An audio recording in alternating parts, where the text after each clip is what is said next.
About a fellow who went to the KGB to report that he lost his parrot. The KGB asked him why he was bothering them. Why didn't he just report it to the local police? Well, he answered, I just want you to know that I don't agree with a thing my parrot has to say. Good morning. It is Friday, January the 6th, and this is The True Conservative. Welcome to all the butchers, bakers, and candlestick makers out there. I'm Ron, your host, and the only true conservative in the United States today. So today, after the Daily Declaration for Spiritual Warfare and the Star-Spangled Banner and the Pledge of Allegiance, we'll have Mark-Kaye, Tucker-Carlson, Michael-Knowles, and Chapter 30 of Jinx. All that and more when I get back.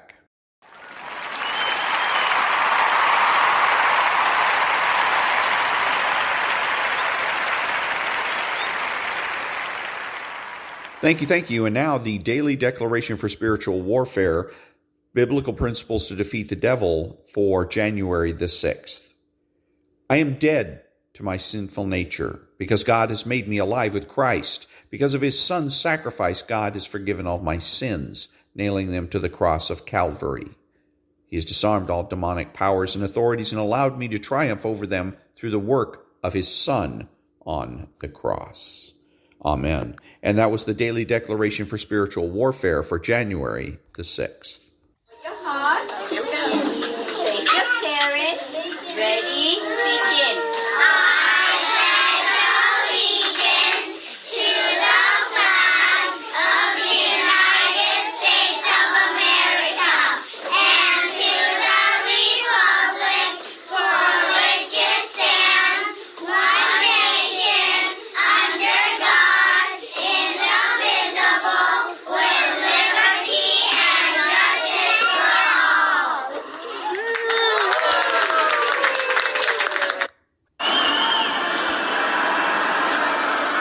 Ladies and gentlemen, please remain standing and remove your hats for the national anthem of the United States of America.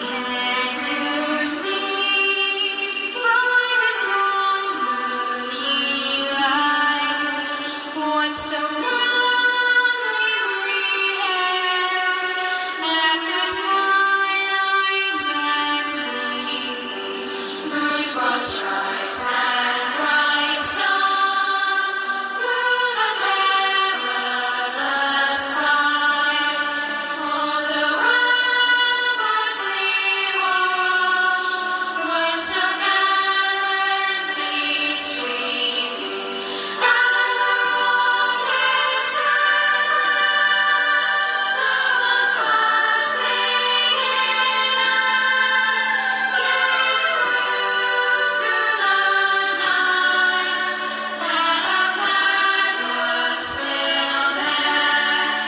Oh, say does the star-spangled banner yet wave o'er the land of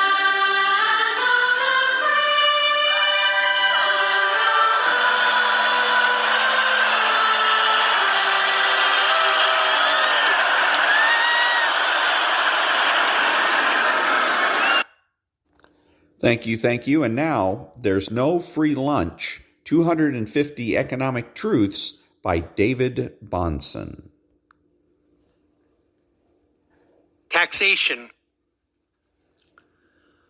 The larger the percentage of the national income taken by taxes, the greater the deterrent to private production and employment. When the total tax burden grows beyond a bearable size, the problem of devising taxes that will not discourage and disrupt production becomes insoluble. Henry Hazlitt. I would start right here with our understanding of taxes. We most certainly have to find the right revenue mechanism and revenue level to fund the government. And my preference would be for a smaller government, therefore a smaller revenue need. But when we think about the mechanism and the amount, we must always think about these things as in tension with the production needed to foster a healthy economy. Taxes take from economic growth, yet economic growth is where the revenue comes from to pay taxes. Lose sight of this tension point and you will lose everything. And that was There's No Free Lunch by David-Bahnsen. Back in a minute.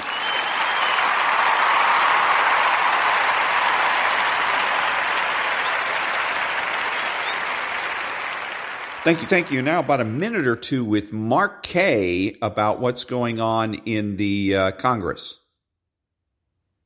We went to him last night. We said, here's what we want. We offered Kevin McCarthy terms last evening that he rejected. We sought a vote in the first quarter of the 118th Congress on term limits. He refused. Look at the items that he refused to help on. Term limits. I refuse to bring a vote for term limits. Why not? If you want to prove to people that you're not a creature of the swamp, then tell everybody that you're going to leave the swamp eventually. Balanced budget in the first quarter. Why wouldn't you want to balance the budget unless, of course, you know that balancing the budget cuts off a whole lot of monies into your pockets and other people's pockets who are going to give you your support. Kevin McCarthy. So that was Mark-Kaye about the support or lack thereof for Kevin McCarthy. Back in a minute.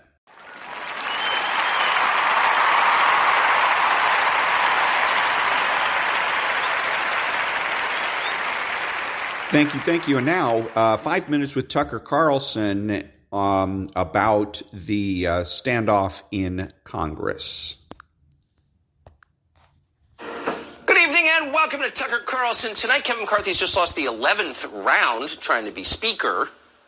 And it's funny how we're supposed to feel about this. We're all supposed to be highly upset, outraged, appalled, on the verge of tears about the fact that some of his colleagues are trying to make it hard for Kevin McCarthy to become the Speaker of the House. Very upset. But why exactly is it so upsetting? It should be hard to become Speaker of the House in this country. Very hard. It's a big job. It's one of the most powerful jobs in the world. It's not one of those positions you give to elderly men who've campaigned from their basement. If you want to be the guy who's second in line from the presidency in America, you got to work for it. And Kevin McCarthy certainly has worked for it this week. Whatever you think of him, you get the feeling McCarthy would crawl naked through a sewer to get this gig. And that's not necessarily an insult, by the way. It's what it takes, obviously. Maybe it's what it should take. So if you take a deep breath and you think about it for a second, nothing we have seen in Washington recently, the supposedly apocalyptic world-ending drama of politicians arguing with each other, none of it qualifies as especially unusual or even bad. This is what democracy looks like when you get up close. I want one thing, you want another thing, we schedule a vote to see who gets it, or in this case, 11 votes. But whatever, how is that a disaster? Well, it's not a disaster. It's how the system is supposed to work. But don't tell the moron community that. They're too overwrought to hear you. Watch. An epic fail and stunning humiliation for Kevin McCarthy, who took the knee for Donald Trump, then gave away the store to the cuckoo fringe of his party. You couldn't construct a narrative that combines the elements of extremism, election denialism, and incompetence more perfectly than the last 12 hours on the Republican side in the House. It's embarrassing, I do, and there's a lot of hard feelings on both sides. Again, you have 90% of the caucus, 90% of the caucus standing firmly behind Kevin McCarthy. They look petty. I mean, they're putting on a show. I'll call it political porn. Has decided instead to pull the pin on the grenade and toss it among themselves. What an extraordinary moment of political failure by a political party. It's either personal against Kevin, or remember that this is the same brain trust that brought you almost 2 years ago, January 6th. Oh, they're so excitable. Are you following this? The failure to make it super easy and simple for Kevin McCarthy is extremism, declares Nicole Wallace. It's just embarrassing, says Ryan Zinke. It's pornography, says another.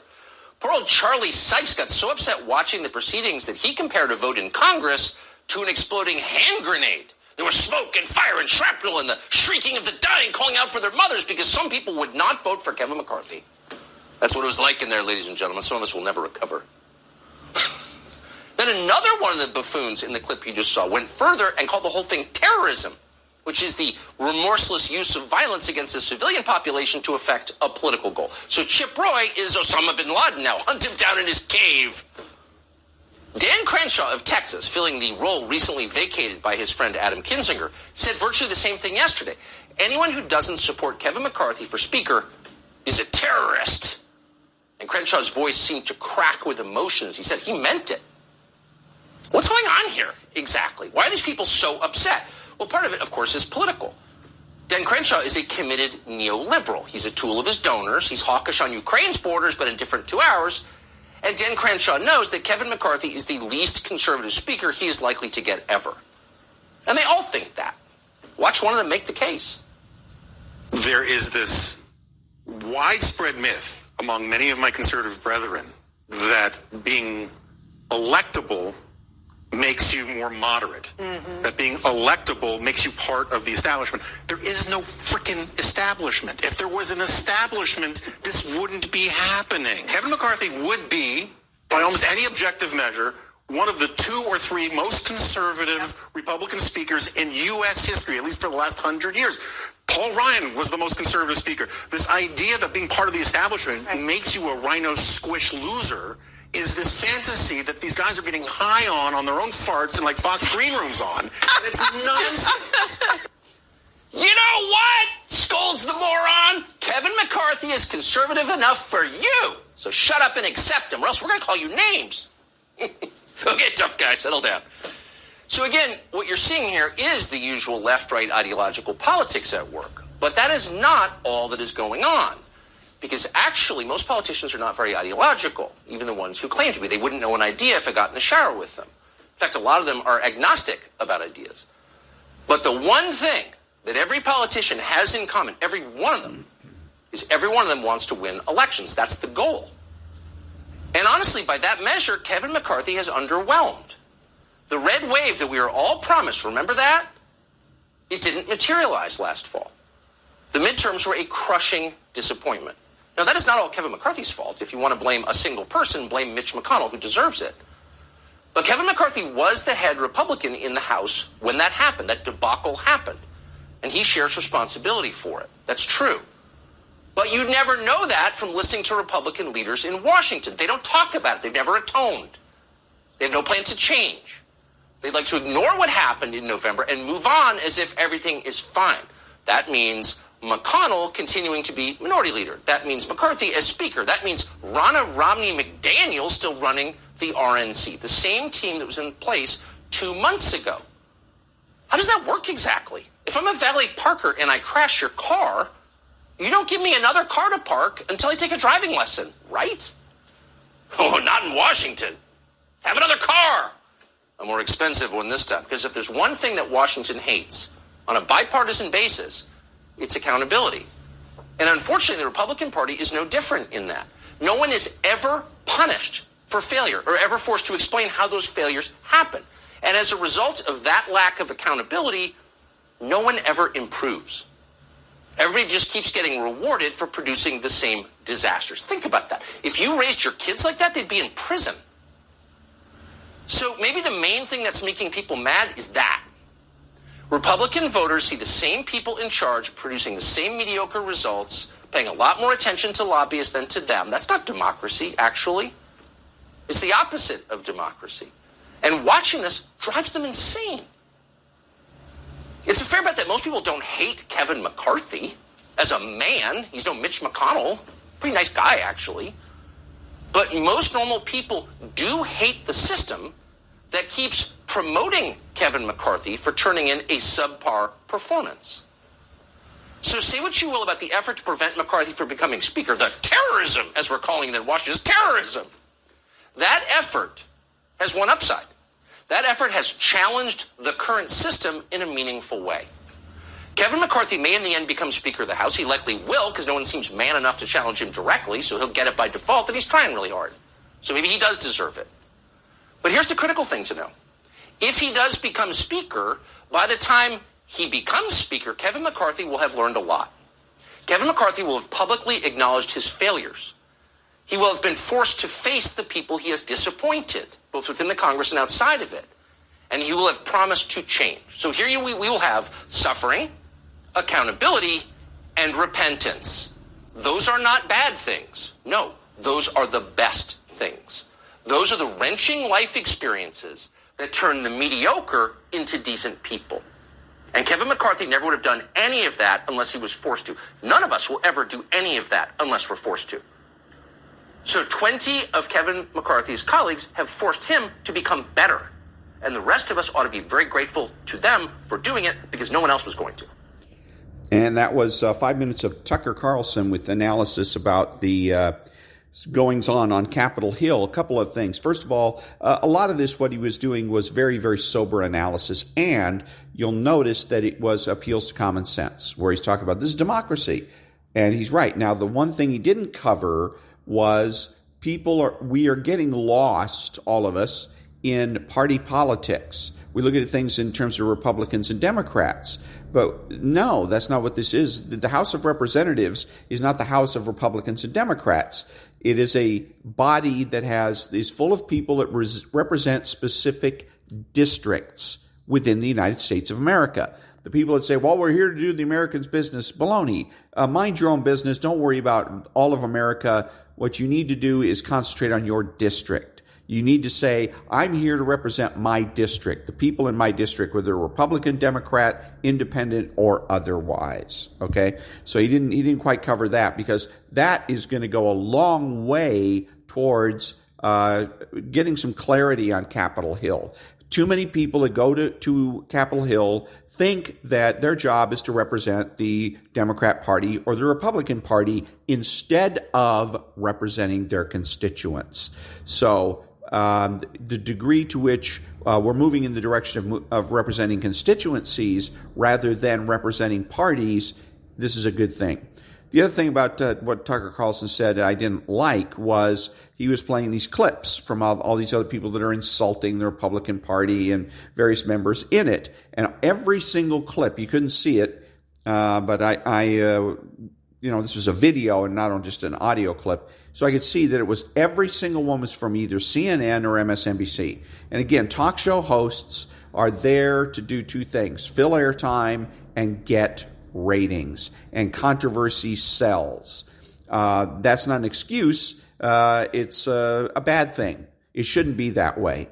And it wouldn't be that way if we had more nonprofit news stations. The solution news-wise to getting back to the Walter Cronkite days is nonprofit news. But Tucker Carlson and other people don't seem to stop and think that we tune in to hear from them and not from CNN or MSNBC. If I want to hear from CNN or MSNBC, I don't need him to play a clip. I'll just go to CNN and watch it directly, or MSNBC. I don't want to hear from CNN or MSNBC. That's why I watch Fox. That's why I watch Tucker. So, for the most part, very sober analysis, and he is appealing to common sense. If he would simply get rid of all the CNN and MSNBC BS, we'd all be better off. Back in a minute.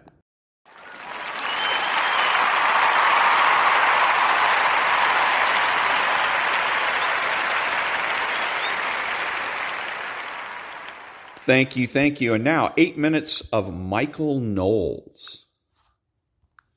That our friends over in the GOP might be able to figure out, the sort of people who have been power in the GOP for a very long time might be able to figure out if they had an ounce of self-awareness, but they don't, so instead they're blaming Lauren Boebert. We have Lauren on the call. Lauren, thank you so much. I know you're very, very busy right now, but thank you for making time to come on the show. Absolutely. Thanks so much for having me on, Michael. So, Lauren, where does it all stand? We've given a recap of the speaker fight through last night on the show. Kevin McCarthy lost 3 rounds of voting 2 days ago. He loses 3 rounds of voting yesterday. You and those terrible, evil House Freedom Caucus Republicans, you're not budging here. So what happens? Well, let's begin at where it started. This started in the summer. We wanted to handle this privately and have a solution before January 3rd. These negotiations began in the summer, and they were dismissed because Kevin McCarthy thought he was going to have this massive red wave, and our votes did not matter. when he saw that the $300 million that he raised did not produce the red wave that he promised. He realized quickly he's going to need our votes. And so some concessions were put into play. It was very difficult to get them into play. It was difficult to get them approved with our rules process, the way Washington, D.C. operates and functions. We want to fundamentally change this town. It is broken. It is less popular with the American people than cockroaches. So we have to get something right here, and we cannot go along with the status quo. Well, on January 2nd, two of my fellow colleagues and myself, Matt Gaetz, Scott Perry, we walked into Leader McCarthy's office after whipping votes all day long and handed him 218 votes. We said, here it is. Let's seal the deal. Here's some common sense issues that you can put forward, some promises that you can make.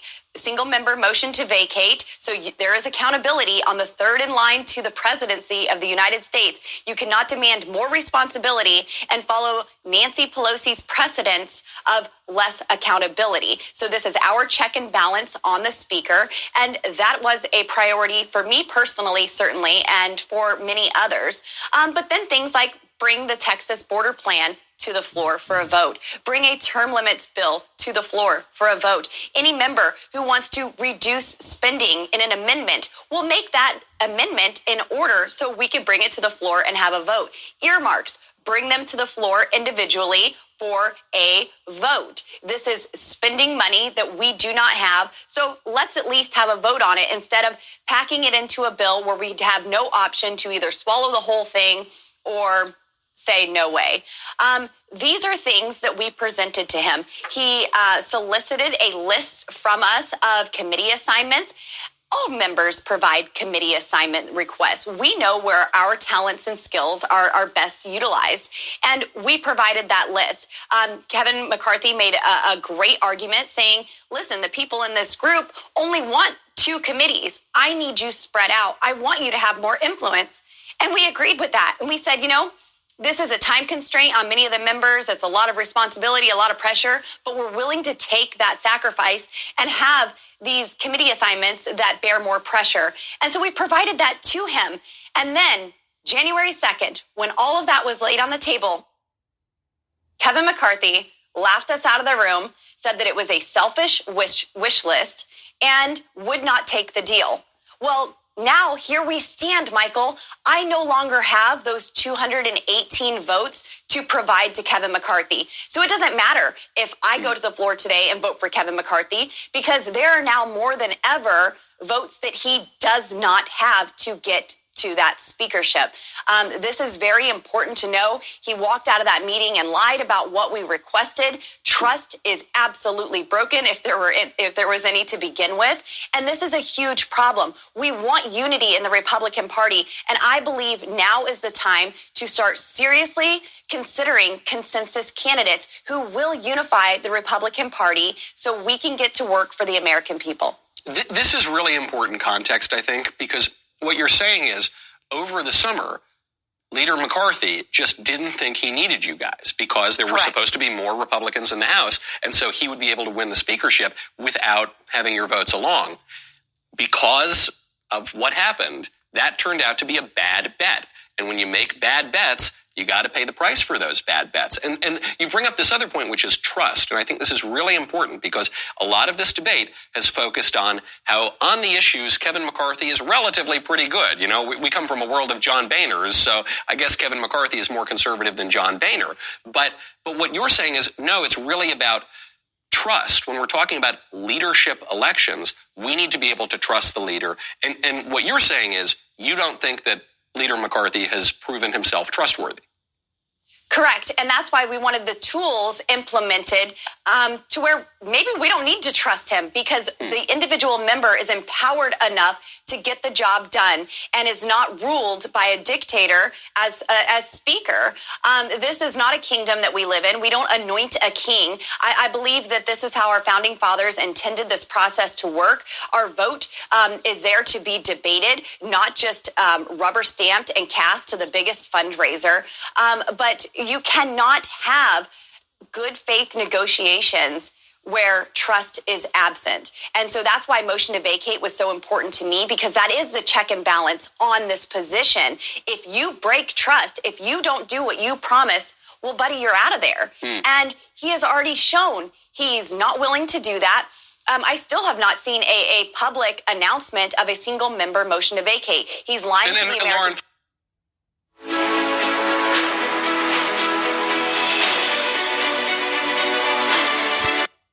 For those listening who don't know what that is, what is a motion to vacate?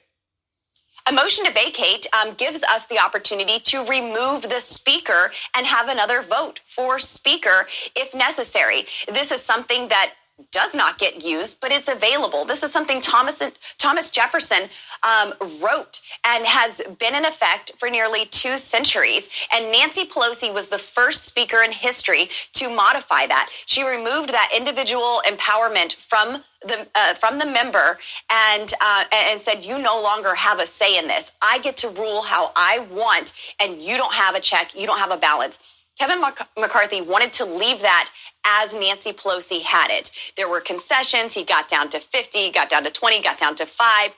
No, Thomas Jefferson wrote it as one member. Any one member can bring that motion to vacate the chair forward. And that is our accountability. This is something that was my red line. And I've only heard from a staff member who chased us out of the GOP conference and begged us to vote for Kevin McCarthy. We'll give you a single member motion to vacate. And I said, that's adorable. Where's Kevin saying it? So I guess this is now where the rubber meets the road. And I know you're short on time. So what happens after all of this context? I mean, I think you've explained your position very, very well. I think that it is pretty clear that Leader McCarthy, he thought he had the votes and he didn't have the votes. And this same thing happened in 2015. Let's not forget, Kevin McCarthy was the heir apparent after John Boehner. He didn't have the votes, and that's how Paul Ryan emerged as the compromise candidate. So what happens? What could Kevin McCarthy come out and say right now that would win over your votes and maybe the votes of your colleagues in the Freedom Caucus? Or if there's nothing that he could say, who would you support today? I know that this is a little bit in flux, but who would you support today to replace him? Right. So we have been offering a menu of other candidates. I don't believe that my switching to Kevin McCarthy matters, because there are so many who are solidly, Kevin, you can issue a public apology. You can change all the rules. You can wear a straitjacket and just have a portrait that says that you're speaker and we get to run this place. And they're not going to vote for Kevin McCarthy. So at this point, we do have to start looking forward to other candidates. And I can name 200 who are potential candidates right out of the conference GOP. I'm excluding myself, so that's why that number is 200, and Kevin's excluded as well.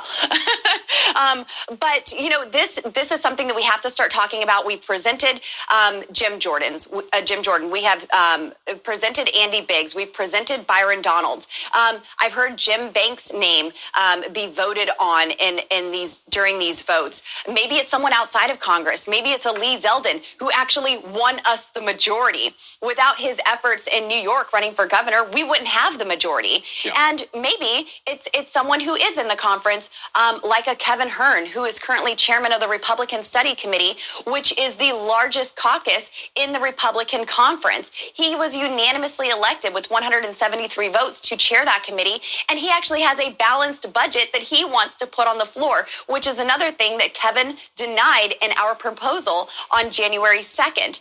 So maybe it's someone like that who already has the trust of the conference and can truly get to 218.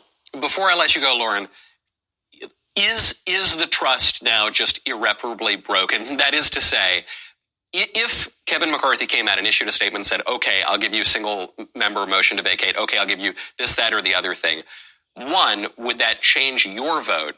And two, would that change enough votes to put him into the speakership? I know you've suggested maybe not, but just to be totally clear, are you saying that from the people you're talking to, McCarthy's speaker candidacy is actually dead? It's dead. Yes. the nails are in the coffin. And there are plenty of members who are cheering our efforts on, who are afraid of retribution. We were threatened in conference. It was a nightmare in there. We were threatened by steering committee members who actually assign committees to members of Congress that if we vote against Kevin at all, we will not receive committee assignments. And Kevin McCarthy affirmed that. He stood up and said, your district elects you, your conference elects what committee you are assigned to. And so trust is broken. As it stands for me, I am a no on Kevin. And there are too many others who are there who don't allow him to get to 218. He doesn't have the numbers, Michael. Wow. That's really, really big. And I have to tell you, I know that people are pulling their hair out over this, especially in the establishment GOP. To me, this is politics. This is a constitutional republic at work. This is it. This is kind of how it works. And if you're going to make bets in politics, then you got to make sure those bets pay off, or you're going to pay the price. And if you want a leadership role, I know you recently had an interview on television where the host, who will remain unnamed, was yelling because he said, well, Kevin McCarthy has 200 votes. You only have 20 votes. Well, I thought you made the point very well.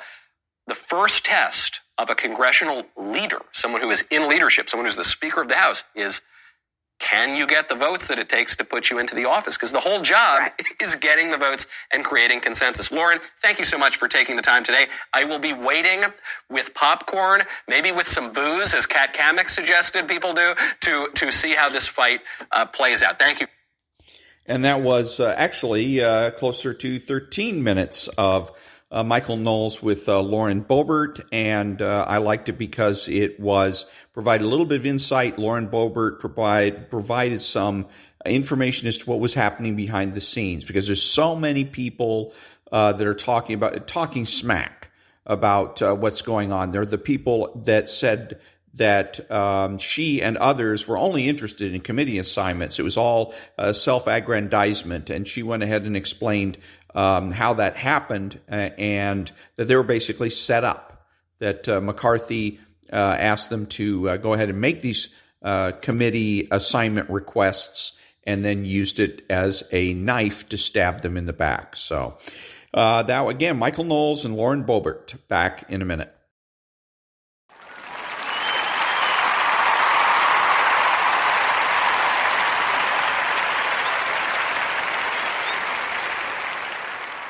Thank you. And now, Jinx by William F. Buckley, Jr., Chapter 30, about 7 minutes. Chapter 30. Sir Alistair Fleetwood leaned back in the comfortable reclining chair aboard the Soviet Antonov AN-2 transport. It had 10 seats, but Fleetwood was the only passenger, with the exception of the escort officer, Major Somebody. Fleetwood had not caught his name when at the very last minute he arrived with instructions to be of any necessary service to Comrade Henningsen. Already Fleetwood had waved goodbye to Alice Goodyear Corbett after a mutual pledge of an early rendezvous in Stockholm, perhaps right after the New Year. The heavily bearded major, before motioning Fleetwood up the ramp into the airplane, asked him for his passport, so that I can take care of the formalities for you, sir. He spoke in German, and Fleetwood answered him in German, reaching into his jacket pocket and handing him the Finnish passport made out to Bjorn Henningsen. The major sat in the forwardmost window seat, so that Fleetwood was spared the nuisance of having to make conversation with him or sharing a meal. The male steward offered Fleetwood cakes, tea, Russian wine, beer, and vodka. Fleetwood settled for the tea and cakes, it being only just after lunch. He leaned back contentedly and opened the Forsyte Saga, a book he had never got around to reading. He simply hadn't bothered to return it to Comrade Balyenkov, the thoughtful librarian of the University of Moscow, to whom he had dispatched, via the concierge, the suitcase full of the other books brought in a week ago. The ceremony in the inner sanctum of the director of the KGB had really been quite touching and entirely unexpected. Alice Goodyear Corbett had telephoned him early and said that a little surprise was in store for him on his last full day in Moscow. And there Berya was, as also the two principal deputies of Lavrentiy Pavlovich, as he had been instructed to call Comrade Berya. And with great solemnity, Alistair Fleetwood had been presented with the Order of Lenin. for conspicuous contributions to the cause of international socialism and devoted service to peace and the liberation of the working man everywhere. It was a beautiful gold medal, with, of course, the profile of Lenin, and on the back the inscription that had been read out to him. But we left out your name. The space is there for it. Security. When the climate is propitious, you may take it to a jeweler and have your name inscribed. Meanwhile, in our safe is the authorization. We cannot, for obvious reasons, publicly decorate you, Sir Alistair. Once again, Alice was rattling along to keep up her all but simultaneous translation of the fast-talking Beria. But your constructive deeds, creative genius, and loyalty will forever be inscribed in the annals of Soviet heroism. That was quite a presentation, Sir Alistair Fleetwood reminisced proudly, looking down at the patches of clouds covering the endless snowfields. It was good, he thought, that he had been critically helpful in penetrating a plot that might have brought the Soviet Union international disgrace, as Beria had explained it to him, among the legions who had worked throughout their adult lives, as he had done, for the cause of brotherhood. He wondered whether, when the revolution came, he would need to give up his knighthood. He supposed so, and it was true he had got rather used to it. But there were other rewards. After all, Lenin was never Sir Vladimir Ilyich Lenin, let alone Lord Lenin. Alistair Fleetwood had to acknowledge that the possibility was overwhelming, that sometime in the not-remote future he would be given a seat in the House of Lords, where in fact he belonged. That is to say, where he belonged in a society so structured. There would, of course, be no such thing in the future. Not the immediate future. The forces of fascism were not quite ready to give up, but that would come. Meanwhile, if he had to serve as a lord, Lord Fleetwood? Rather euphonious. Why, he would simply do it. He began to doze. As he did so, a tiny grain of sand entered his scientific mind, the mildest little irritant, lodging itself in the subconscious of the Nobel laureate. That little irritant said yawningly, "How odd that, flying northwest from Moscow to Helsinki, the gradually setting sun is behind the porthole rather than a beam of it." But not an irritant quite compelling enough to wake him up. They landed at 3:30. It was extremely cold and blustery, and Alistair Fleetwood had to lean heavily into the wind to make headway down the companionway. He did not recognize the profile of the Helsinki airport, but of course he had seen it a week ago only during the midnight hours. He was vaguely surprised that an officer, indeed an officer and 6 armed men, were there to escort him to the terminal, where presumably they would disengage, leaving him to embark the commercial airliner to Stockholm, as that perennial tourist, Bjorn Henningsen. He smiled in the teeth of the wind, holding down his furry cap, the present Alice had given him the day before. The officer at the airfield spoke briefly with Fleetwood's bearded escort, who thereupon re-entered the plane, which taxied to the end of the runway, and before Fleetwood had reached the building toward which they were headed, was airborne. It was only then that he felt a twinge. Within 3 hours, Alistair Fleetwood had been court-martialed, sentenced to 20 years at hard labor for spying on the Soviet Union, informed that no, he would not be permitted, given the sensitive nature of his offense, to communicate with the British Embassy, put in a cold cell without light or window, having first been stripped of his wallet, watch, and briefcase. He pounded the heavy wooden door of the prison until his hands were swollen. He crawled then on his hands and knees to the thin mattress, wrapped his coat about himself, and wept hysterically, until utter exhaustion took over, allowing him to imagine fleetingly that he was enthralled to a nightmare that would surely pass the next morning. As Fleetwood, exhausted, was finally dozing, the passenger from Helsinki showed his passport at immigration in Stockholm, having flown in from Helsinki, to which the army transport, by special orders from the Kremlin, had taken him, on the understanding that he would first deliver the prisoner, who would learn now the high cost of facilitating an act of espionage against the duly constituted government of the Soviet Union, to the concentration camp, whose director had been instructed on how to deal with him. All this a reward for very special services to the Kremlin. No less than the revelation of Zerka spying on the Premier himself, a contrivance, ironically, invented by the same man recruited and managed by the informer's own American-born wife. The ironies were wonderful. He would miss Alice, really, though he would get over it. And, of course, she as an accomplice would be purged. But such was life. Some people win, some people lose. And Alice knew that. Big girl, Alice. The immigration officer examining the passport commented, "Well, Herr Henningsen, you evidently like our country. Second visit in just a week, I see." He stamped the passport and returned it, disdaining to examine closely the passport photo of a heavily bearded man in his late 30s. The following morning, at a hotel suite where the Bank of Zurich kept an agent with a teletype machine, the Swiss agent confirmed, after a teletyped exchange with Switzerland, that the number given to him by the customer entitled him to the instant payment of the $5,000 he requested, against the balance waiting for him in Zurich, one half of which, he kept reminding himself sorrowfully, belonged to his old friend. He was amused as he reflected on the name his friend had given himself, Mr. Mussolini. Vladimir Belushi counted the notes carefully, pocketed them, and walked out, checking his city map for the location of the Swiss embassy, where certain formalities would need to be undertaken.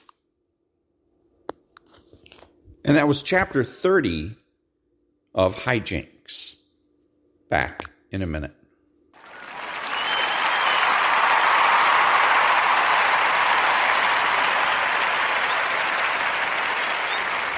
Thank you. This is Ron, your host, the only true conservative in the United States today, bidding adios to all the butchers, bakers, and candlestick makers out there. Until next time, remember that the left has no authority, no power, and they can't win.